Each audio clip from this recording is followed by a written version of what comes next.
Welcome to Book Banter with me, your host, Dianne Burkhart. I hope you will join me every Wednesday as we explore all things to do with, well, books. Let's get on with our show today. Hello, my happy people. Today is October 9th, 2024, and it is another cold and dreary day here in Dusseldorf, Germany, but I'm staying warm by cuddling up with my little mascot, Shaggy. Now, recently it was his birthday, and we just bought him a new kennel that's actually a table in the living room, so it's more decorative, and it's a nice sturdy wood thing, and he has so much more room to get in there, and that's what I've been doing today, building furniture. And I know I should be getting ready for the Frankfurt Buchmesse that we're going to be going to next week, where if you have not heard of this, please check in the description of the podcast because there is a link so that you can find out about this if you like books at all. And if you don't, why are you listening to this podcast? Because that's all we talk about here. But if you like books, you should definitely check out the Frankfurt Buchmesse. It is the largest book convention in the world, and it happens in Frankfurt, Germany every October. It's going to be going from the 16th to the 20th this year, and my husband Pedro and I are actually going to be going and covering it for Book Banter magazine and Book Banter with Dianne Burkhart, the Book Talk podcast. With any luck, if I can figure out all the technology, which with the help of my husband, I probably should be able to do that, I am hoping to do some interviews while I'm there with editors and agents and publicists and publishers and authors, and we're going to be using those during our hiatus between the middle of December to the 1st of February when we start up the next season again. Now, normally during that time, I will rebroadcast some of the best of episodes that we've had during the season, or maybe even ones from previous seasons. But this year, I wanted to try something a little bit different so that I am bringing you new content, but it's going to be unedited live interviews from the Frankfurt Buchmesse. And hopefully we'll be able to do this every year because I plan to go back to the Frankfurt Buchmesse for the entire week next year. This year, because of other appointments that we already had scheduled before I got the press credentials for this event, we will only be there Friday, Saturday, and Sunday this year. But next year, we plan to be there for the full 5 days, and we will be able to bring you just that much more content from the Frankfurt Buchmesse. They cover everything there. They talk about different rights that authors can sell for their work. They have fiction, they have nonfiction, they have comic books. They have absolutely everything that you can find that goes with publishing. So I look forward to bringing you an article about this in our special December year-end book buying guide that is actually going to drop a little bit early so that we can bring it to you for Black Friday shopping so that you will have all the information about every author we have spoken to this season when you're ready to go do your holiday shopping or just filling out your own to-be-read list. But that's enough for right now. Let's get to today's interview because it is fantastic. You are going to love this person. She writes the most amazing military romance stories. You're going to love to hear this information that she built her story on. It's just absolutely incredible. So let's not waste any more time. Let's get right to today's interview. Please welcome to Book Banter with Dianne Burkhart, Kristie Wolf. Now, the way that I always start the podcast, if you've listened to a few of them, you know, we just start out with you telling everybody who you are and what you do. Hi, I'm Kristie Wolf. I write romantic suspense, and thank you so much for chatting with me today. I really appreciate it. I love to sit down and talk about my books to anybody who wants to listen to me. I have been published for almost a year. I published my first novel in October of 2023, so I'm coming up on my anniversary, so that's pretty exciting. And I currently have 2 books out right now. I've been writing since I was a teenager. When I was a teenager, I started reading my mom's Harlequins and the big supply of historical romantic suspenses that she had around the house. And I read a few and I said to her, I can do that and I'm going to do it someday. And I finally did a very long time later. I think Harlequin Romance series, the little ones, are a gateway drug for a lot of romance writers. Yes, they really are. And I was probably way too young to be reading them, but my mom didn't care. She was like, here, have fun. You're reading a book. It's beneficial. Yeah, yes, exactly.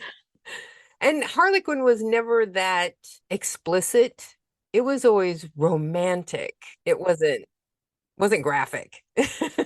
Yeah, exactly. But then, like you said, it's a gateway drug that led me to the romance novels with, Fabio on the cover. Yeah. Now, you of course did not start out your career as a romance author. No, I did not. I went to college for marketing, so I have a degree in that. And I wanted to work in advertising. And after a few jobs, I eventually got there, which led me to public relations, which led me to writing for a living, which was kind of fun. I wrote press releases and promo pieces and sales emails and things like that. And I've always worked in technology marketing. I can't troubleshoot my own computer. I can plug it in and do what I'm told, but for some reason, I can market technology. So that's what I've always been doing. And I work for a company right now for the past 18 years, and we provide educational training in government tech. And I get a lot of my story ideas from my job. So the two have melded together really, really nicely. So my new writing career and my career in government marketing technology have worked very well together. Well, I have to say that your abilities in marketing and public relations definitely comes through your website. And the fact that you actually have pages where you have a photo gallery available for the media, you have blurbs, you have book covers all ready to go for people to download to use to publicize you. That is amazing. Very few Oh, people do that. thank you. I'm not responsible for putting the technical parts of the website together, but the ideas were mine. Yes, and so that media page is what we always did for our clients. Back 20 years ago, I used to physically put media kits together like that. Hmm. Folders with press releases and photos and white papers and statements and all that jazz, and package them up and carry 500 of them to the press room at a giant technology trade show for the media to come and take. So it's just all translated digitally right now, which is really cool and so much easier. Oh yeah, very handy. And for somebody like me that I need specific photos to do my promotions that I create to go on the headers for Facebook and Twitter and all of the different places.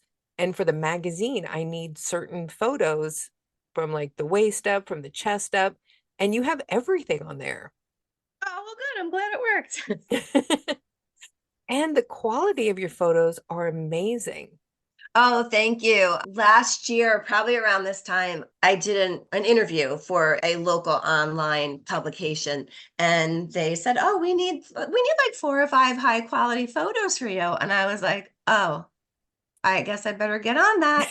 So I called Laura, who is a mom that I met on dive team. My daughter dives, Hmm. and Laura is our team photographer, and she has a photography business. And I called her up and I said, "Laura, can you come to my house tomorrow and take some pictures of me?" She did a fantastic job. Yeah, she really did a fantastic job. And she does the team photos for the high schools and everything. She did everybody's senior pictures. So I was really, really happy to keep it local.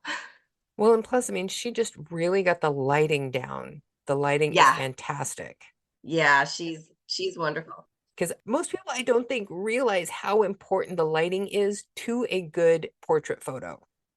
Yeah, that's something I have no clue about, so that's why I went with the professionals. Since you have so much of a marketing background, was there anything whenever it came to marketing your own books that you found difficult? Figuring out social media. Yeah, Yeah, TikTok is a lot. yeah. I wouldn't be on TikTok if I wasn't trying to, market my romance books and find readers. It's a lot of fun when I'm just scrolling through and looking at videos and things like that. But figuring out how to reach people with my message, it's a lot of trial and error. The same with Instagram and Facebook. I'm on them all the time, but it's only recently that I've been using them as a marketing tool. In my marketing work, I do post on Facebook and I used to post on Twitter frequently. And we use LinkedIn a lot, but it's different. I know who that audience is and I Mhm. know what they want to hear. And I'm Yeah. still trying to figure that out with my books. Yeah, I found that LinkedIn is actually a very good social media networking site. I mean, I was surprised how much it has been beneficial connecting with other podcasters and other authors and finding editors. I mean, it's been absolutely amazing and just so beneficial. It is. Yeah, and I haven't jumped on that with my writing business yet, and I need to. I created a separate page, a Kristie Wolf author page. Kristie Wolf is my maiden name. My married name is Kristie Clemens, and that's my marketing professional side. So I do have a Kristie Wolf author LinkedIn page. I just haven't done anything with it yet. But like you said, I think that there's a lot of potential that I could tap there. I just need to find the time to do it. Yeah, that seems to be the hardest thing. I mean, since you have a 9 to 5 job and you have a family with teenagers and you're trying to write and market your own books, how do you balance all of that? It's not easy. I've had to give up watching TV. Hmm. I rarely sit down and watch a show. I binge watch a show on Netflix when I exercise. And so I try to multitask. So I'll get out my weights, I'll get out my step. I used to be an aerobic instructor, so I know what to do. Like I'm finishing up Bridgerton now, and I'll Oh, watch Bridgerton while I exercise, and then I'll move on to another show. I don't have much time to sit down and read books anymore, which yeah. is not good since I'm an author. And I become a better writer the more I read. So I've discovered audiobooks. So I listen to them while I clean the house and when I'm in the car and when I'm out walking the dogs. So I've found ways to get two things done at once without tripping over myself Hmm. and injuring me. Yeah. Um, I have a laptop and I travel everywhere with it. So I write at rugby games, I write at dive and swim meets, I write from the car when my daughter is horseback riding. So I try to maximize every moment that I can to get something done. That's one thing that I've been so thankful. My husband just helped me out here because I have not been able to get to the gym in forever. That has been the thing that I keep ending up skipping because I have to walk several blocks to get to the gym and it just takes forever. Then I'm there and it's so much time to do that that's been the thing that I've been skipping to write. My husband just got me a treadmill that doesn't have any arms on it Okay. and a standing desk to go over the treadmill. How is that working for you? I just got a standing desk, but when I try to read on the treadmill or the elliptical at the gym, I get nauseous.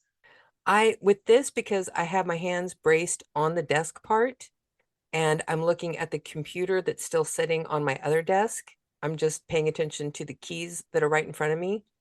It has Okay. not been a problem. And I have neurological problems that I lose my balance, but because of this desk, since my forearms are on that desk, it keeps me perfectly balanced. I don't feel like I'm moving too much. My vision Hmm. is like staring straight ahead at the other computer, which is stable, Okay. and it has worked fantastic. I gotta try that because I have two screens on my desk too. So I could be typing on one and looking at the other. I have Hmm. a friend who has like a little portable treadmill under her desk. I need to go to her house and try it before I invest. I But really thought it was going to be a lot harder to do, but it turned out to be really easy. that Yeah, I love my standing desk. My son is going in the Navy in about 14 days. So I'm struggling with that right now. He's only 18. Oh, And so, because he's leaving home pretty much for good, I mhm. rearranged all of the rooms in the house and I claimed the guest room as my office because I didn't have a real office before. And I Yeah. treated myself to this amazing, giant L shaped desk that stands up to three different levels. Oh, nice. I know. So I could totally fit a treadmill in here, but I just like to stand there and stretch out my muscles. Yeah. Yeah, it feels good. It's amazing the difference it can make whenever you just get to stand up more. Yes, exactly. And I was reading something the other day about what the doctors now are calling sitting syndrome. And it's about all the terrible things that happen to your body from sitting too long. Hmm. Tightness in muscles and all sorts of stuff that are not good for you from staying in a seated position for so many hours in the day. Yeah. And whenever you get very into your writing and don't even look up for like 3 hours, it Yes. makes And a it difference. sounds silly to say that, but it happens. You look Yeah. up and you're like, oh, yeah, I should have started dinner 2 hours ago. Yeah. It's amazing how that happens. And it is so cool that your son decided to go into the Navy. I have a lot of Navy people in my family. It's like an uncle, a cousin, my husband. Oh, wow. It's like, what made him decide to go for the Navy? Well, my husband went to the Naval Academy and he was in the Marine Corps. And so ever since my son was like 4 or 5 years old, I have a picture of him on my refrigerator, first day of kindergarten, holding up a sign that says, I'm going to be a Navy SEAL. Oh, wow. And we go to all the Navy football games. We have season tickets. And so he's kind of had the whole culture ingrained in him. Hmm. And he didn't have the academics to get into the academy. He's ADHD. He's not a classroom type of kid. He's an adrenaline junkie. Hmm. He is a hands-on learner. And he realized going through high school and his struggles that he's not ready for college, that he won't be successful. And so, but he knew that he wanted to go the military route. So he decided that he was going to be an aviation rescue swimmer. Oh, nice. Yeah, so he was going to jump from airplanes into hurricane waters and save people. That's So incredible. yeah, and told me it was my fault because I put him in swim team when he was 5, and so he was a good swimmer. My fault. That's why he was taking that path. But then he went and he took the Navy aptitude test, and he scored really high. And they said to him, "Would you like to go to nuclear power school?" And he said, "No." And then they said, "Well, how about being in SARC?" And SARC is Special Amphibious Resources Command. Hmm. And so he will be trained as a hospital corpsman, and he will eventually, after 3 years of training, support all of the Navy and Marine Corps Special Forces. Wow. So he will get to fulfill his kindergarten dream of being somewhat of a Navy SEAL because he could potentially be going on top secret missions with the Navy SEALs as medical support. So now, is his career going to be a little bit of an inspiration for some of your future books? It just might. He's not too thrilled about that, but I'm going to make him and his buddies talk whenever we can get together. I was like, because it seems like it would fit right in with the kind of thing that you do like to write. Yes. So why don't we talk about that? What is your book that we are going to be focusing on today? Too Dangerous to Love. It's book 1 in the Project VIPER series. Book 2 comes out at the end of November, and I'm staring at edits right now on my second screen that are due at the ends of the month. Well, not edits. The final manuscript is due in the middle of September.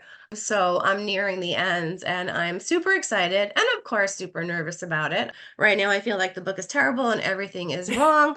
But in a few hours, I might feel like it's the greatest thing ever written and it deserves an award. It depends on the hour.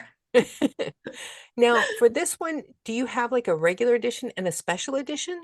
Yes, so it's about the covers. The books are the same, but I do 2 covers. I do like your traditional man chest cover, Hmm. the kind that I grew up reading. And then I do a discrete, or what sometimes is called an object cover. And those are Hmm. very popular right now. So when I was going through the process of publishing Too Dangerous to Love last year, my author bestie, Aria Wyatt, she said, "You need to do 2 covers." And I was like, "Why? Like, isn't that for established authors who actually have readers?" And she said, "No," because she had done 2 covers and I never really understood why.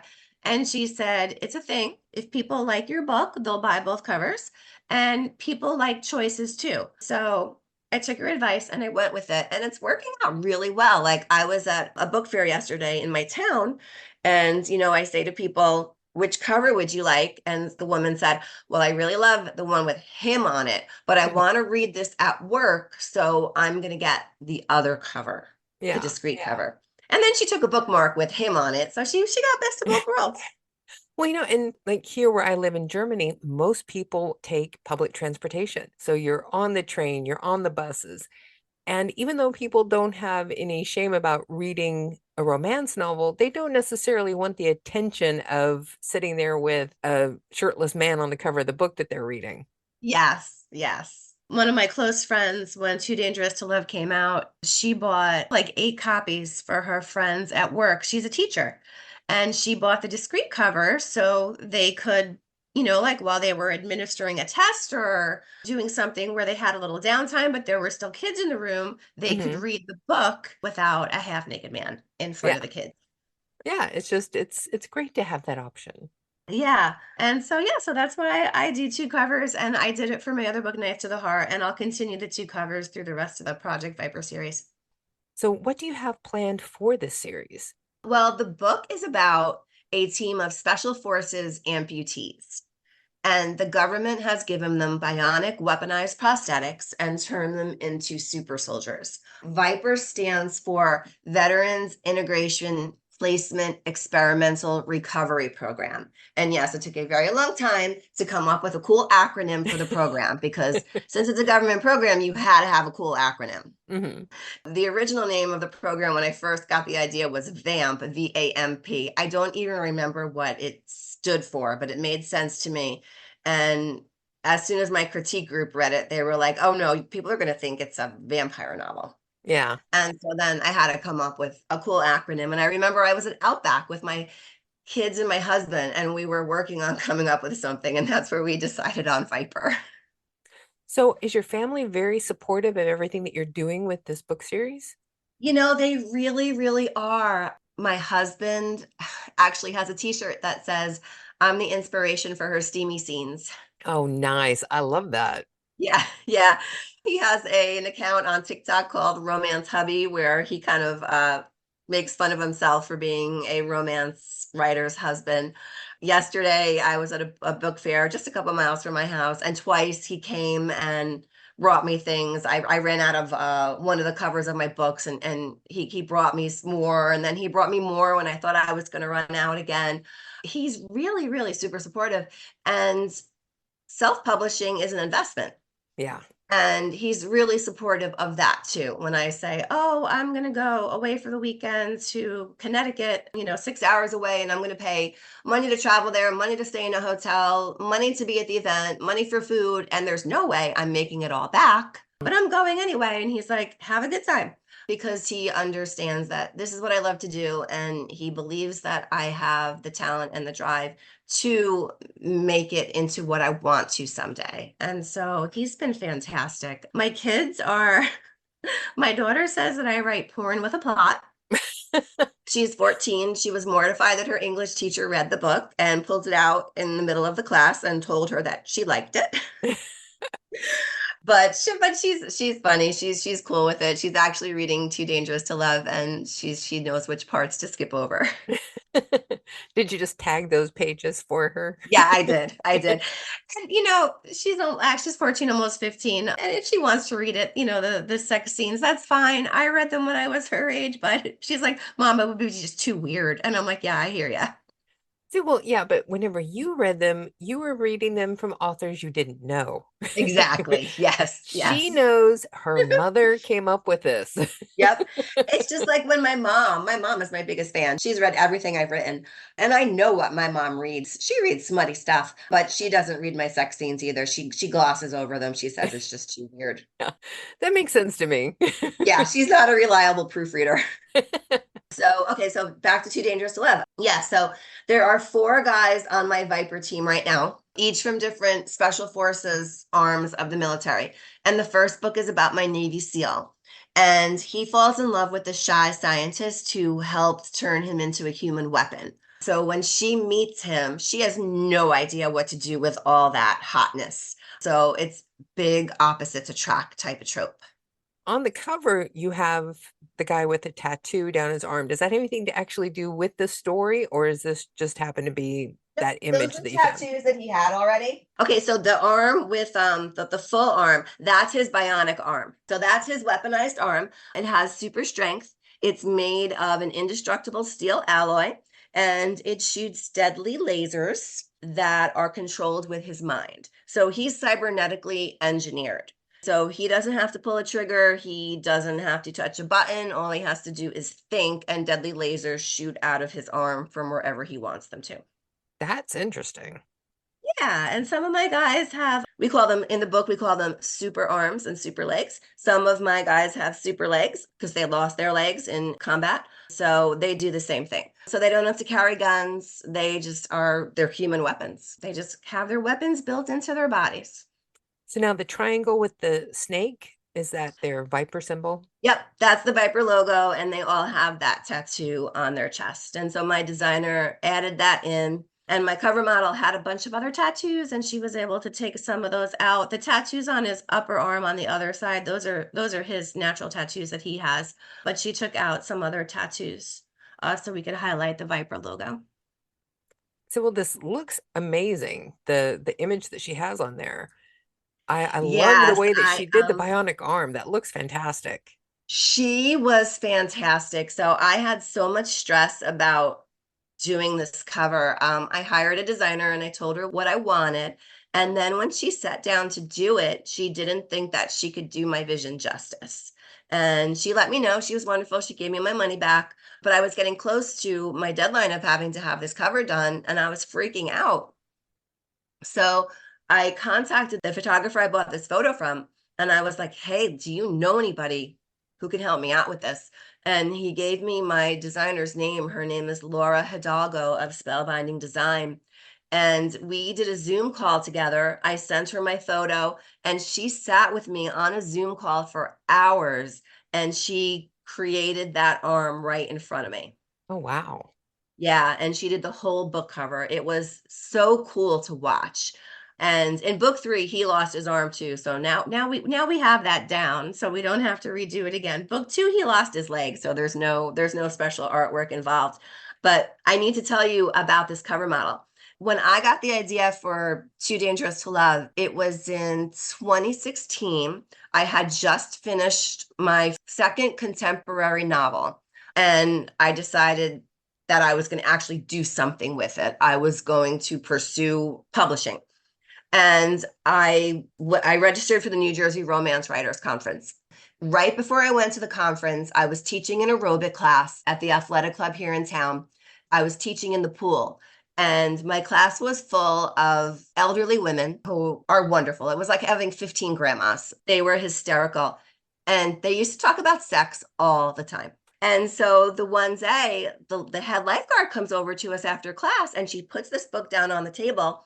And it was this giant book of photos done by a photographer named Michael Stokes. And the photos were of veteran amputees. And they were all nearly naked, and these Mhm. photos were smoking hot.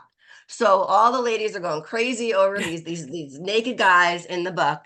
And my cover model that you see on the cover of my book was the cover of that book of photos. Oh, wow.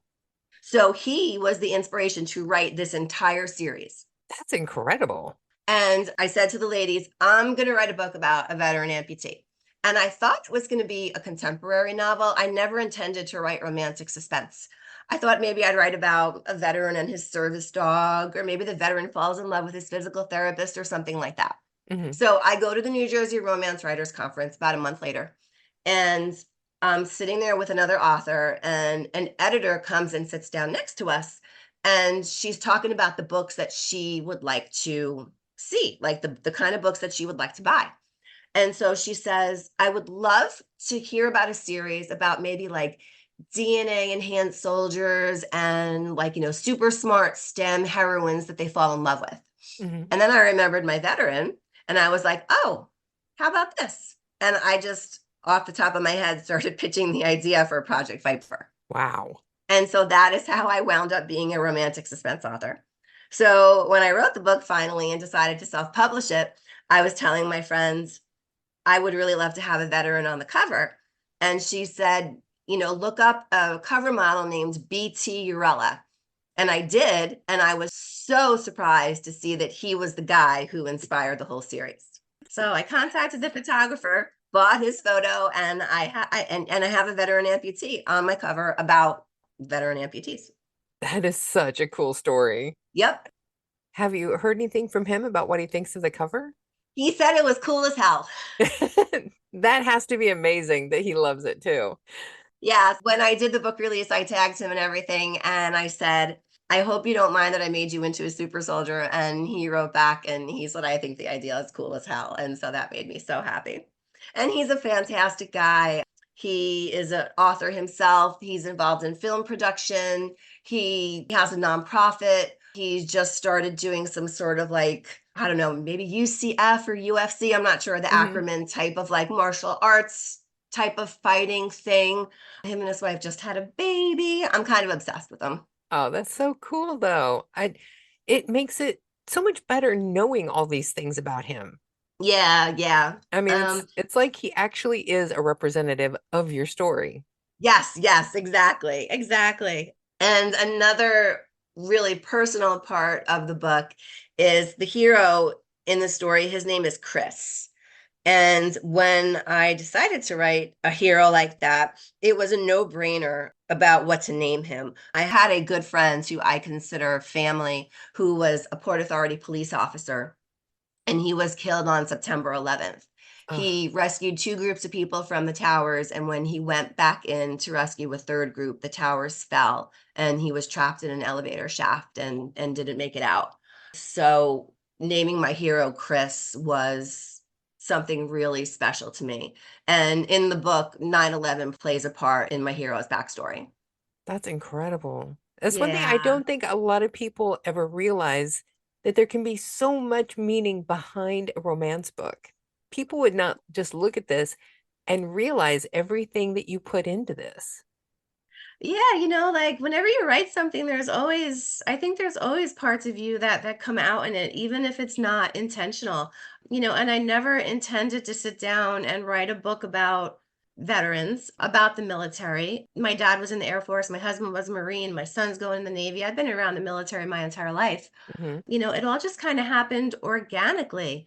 And then, naming my hero Chris, 9/11 wasn't part of the original outline, but once I decided to name him Chris, then it just kind of grew into that. There's a part at the end of the book that made my mom cry because there's a very minor character that's not on the page, but it's based on her. My hero has understandably post-traumatic stress Hmm. from what he went through.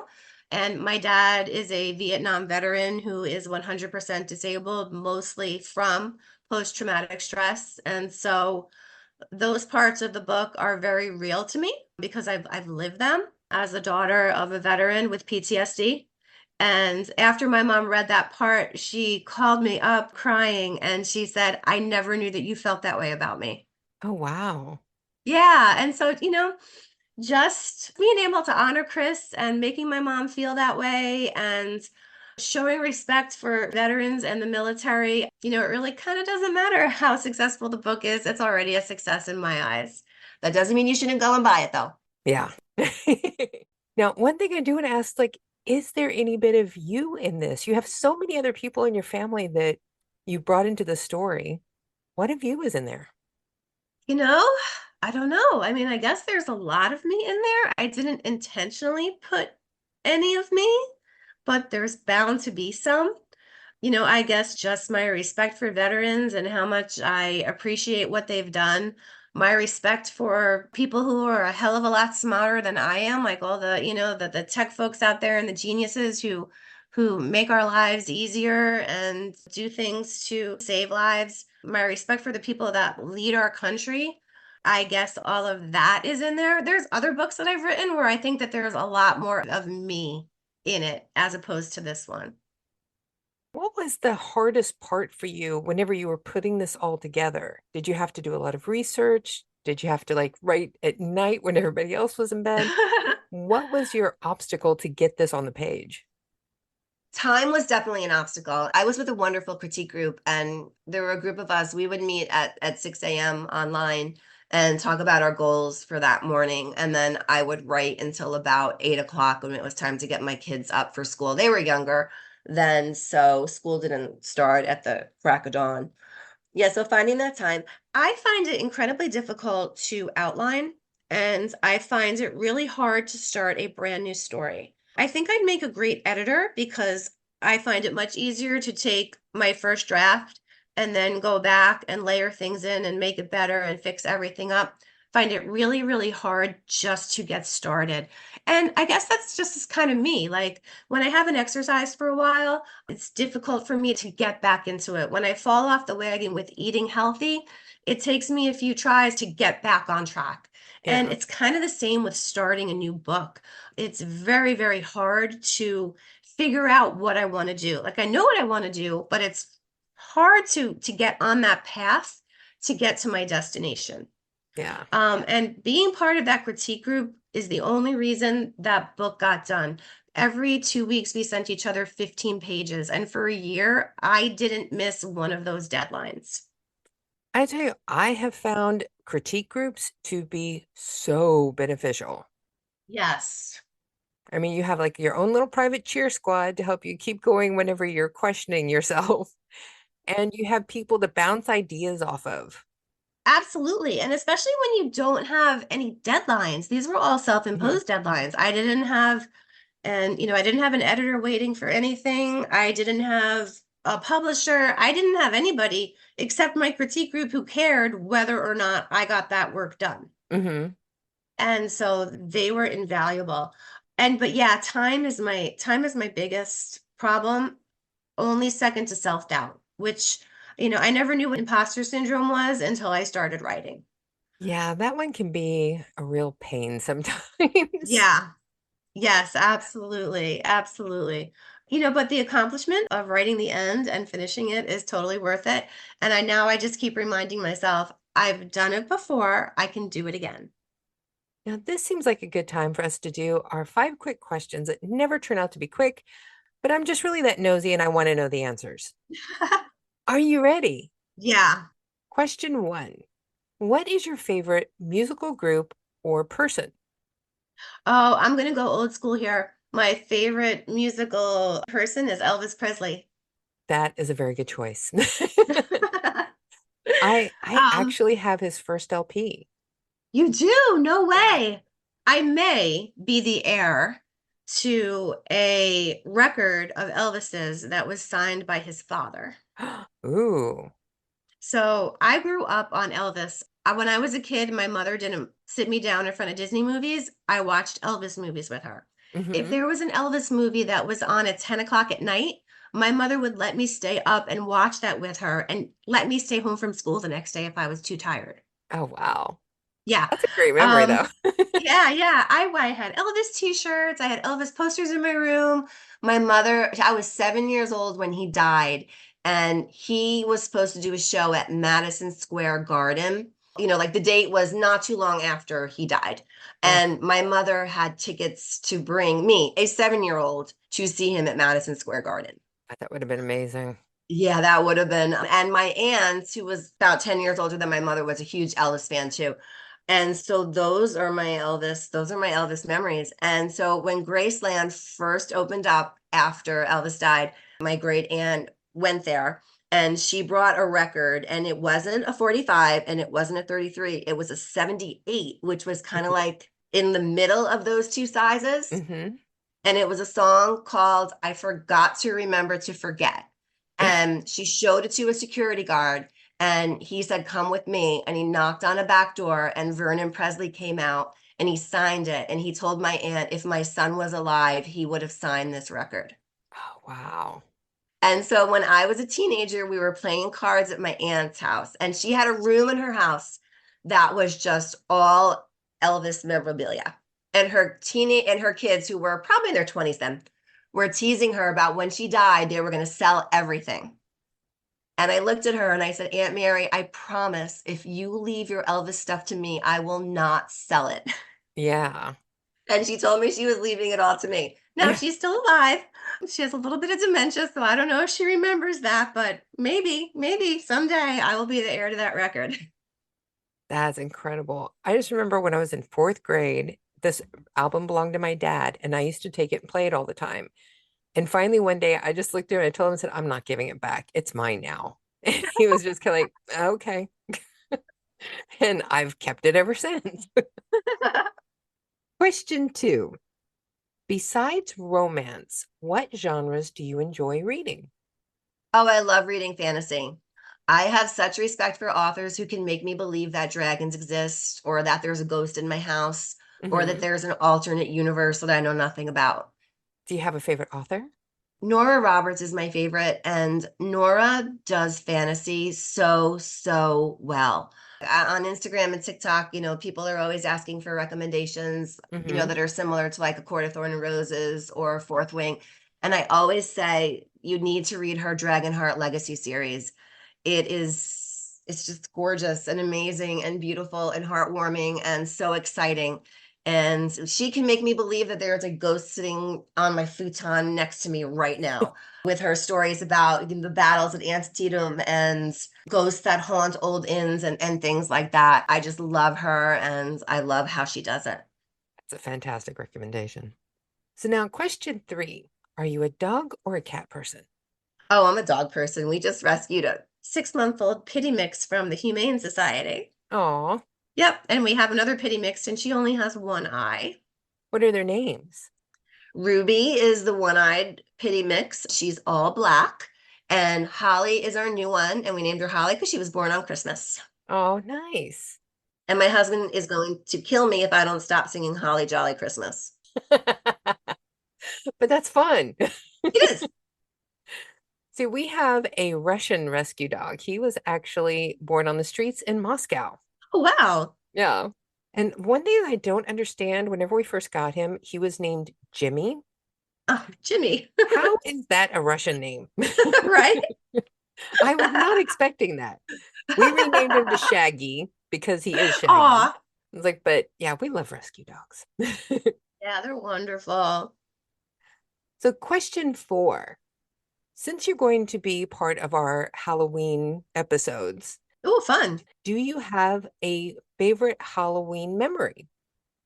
I have two actually, and for different reasons. When I was, I don't know, in kindergarten, 5 or 6, I was a bride for Halloween, Oh, nice. and my costume was part of my mother's wedding dress. Oh, wow.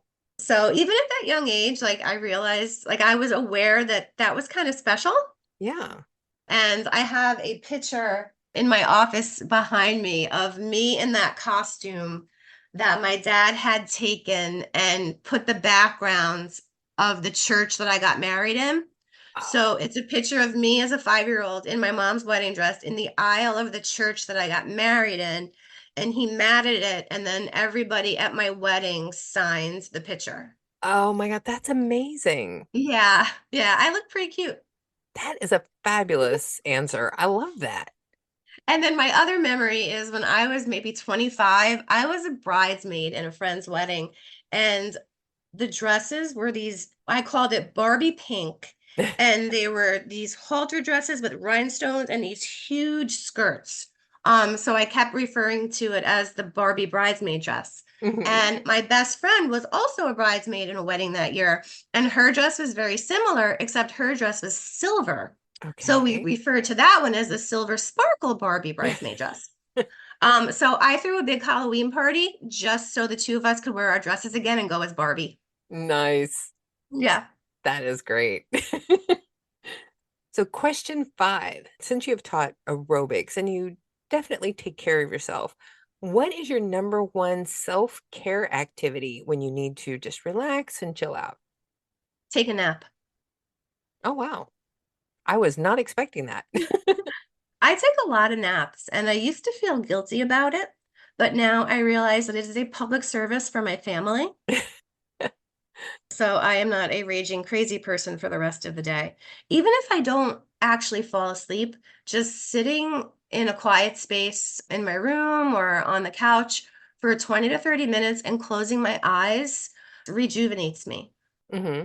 It just puts me in a better mood, in a better place.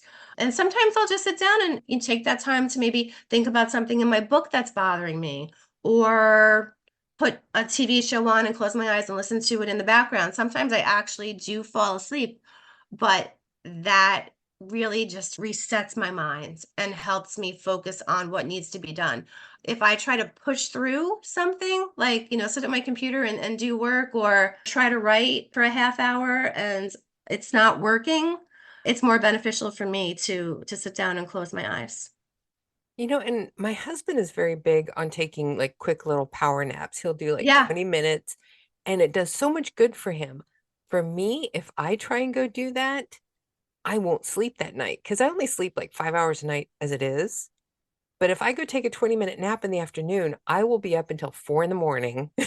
Oh no, my husband is the same way. My husband requires 6 hours of sleep. If he goes to bed at 10 o'clock, he's up at 4. It doesn't matter Hmm. what time he goes to bed, he's 6 hours and he's good for the day. Yep. And naps mess with him. But I mean, I can't do it too late in the day, but I used to when my son was in middle school, he would get home at 3 o'clock and I would sit on the couch at 2:30 and I would close my eyes. And when he came home at 3 o'clock, he would wake me up and it was time to get up and get on with the rest of my day.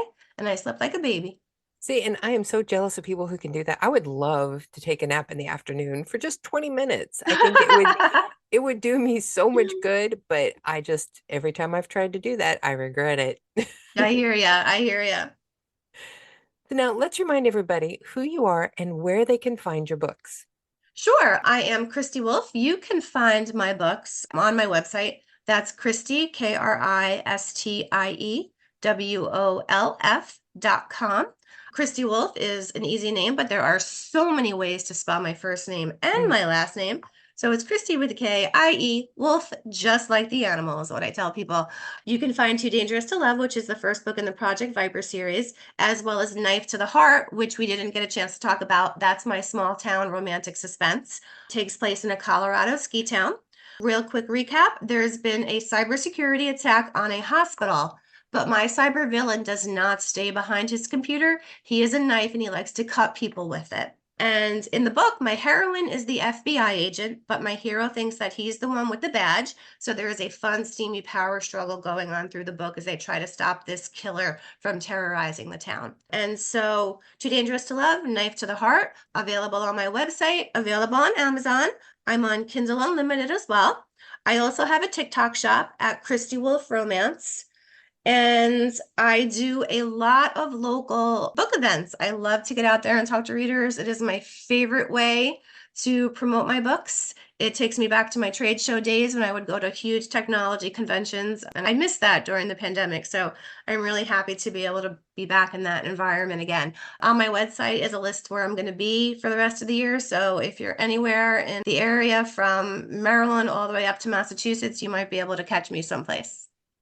That's amazing. I think it is so beneficial when people actually get the opportunity to go out and do in-person meet and greets and talk to their fans. Oh, it's so, so much fun. It just makes me feel so good. Well, and I think that also kind of helps a little bit with that imposter syndrome Yes, yes. because whenever you're getting that feedback Yeah, when you meet like a real person who has read your book and wants more. and not a relative, not a friend, Yes, somebody who exactly. doesn't know you and doesn't owe you anything, Yes, and they're yes. telling you At, exactly what they think of it. at the event I was at on Saturday, my husband's like, "How'd it go?" I'm like, "I didn't know one single person that I sold a book to." That's fantastic. I mean, that's Yeah. what you want.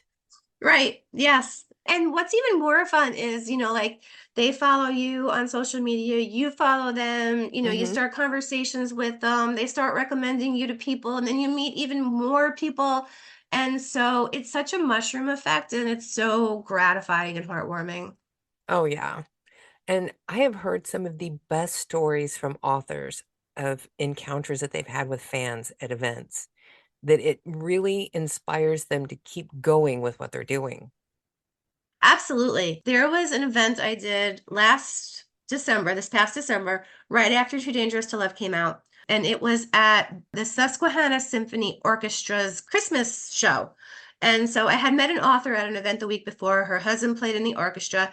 And she was like, "Hey, like before the show at the local high school, we're having some vendors in the lobby. Like, do you wanna come? It's free." I'm like, "Sure."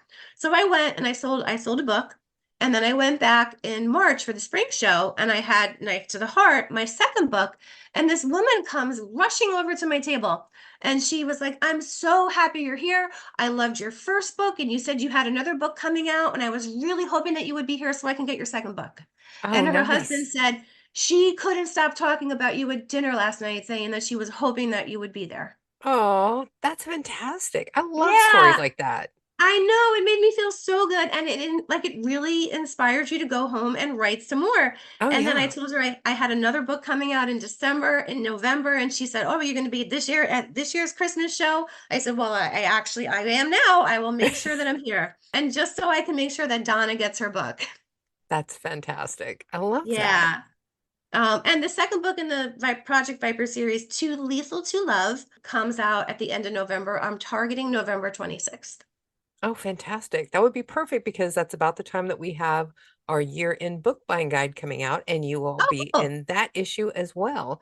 So we Yay. can put in a buy link so people can click and go and buy that book then. Yes, wonderful. And the fun part about that book is it opens up on November 21st. So it takes place during Christmas. Oh, nice. Yeah, so I'm going to try to market a Christmas romantic suspense.